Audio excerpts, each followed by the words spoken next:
इसका नोट ही नहीं लिया।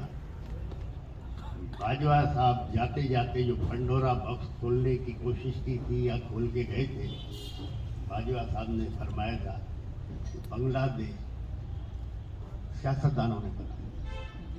चलो सियासतदानों ने बनाया, जब बांग्लादेश बना तो उस वक्त हुकूमत किसकी थी? प्रेसिडेंट कौन था? एक नया पंडोरा बॉक्स खोल के गए और किसी भी सियासतदान ने इसको उठाया नहीं। तो मैं तो कहता हूँ भाई, हुकूमत भी फौज की थी, प्रेसिडेंट भी फौज का था, सियासतदान कहाँ थे? इस पर भी जरूर इंक्वायरी होनी चाहिए। बाकी इस इलेक्शन में हमारा कोई लेना देना नहीं, क्योंकि सारा फ्रॉड पे था।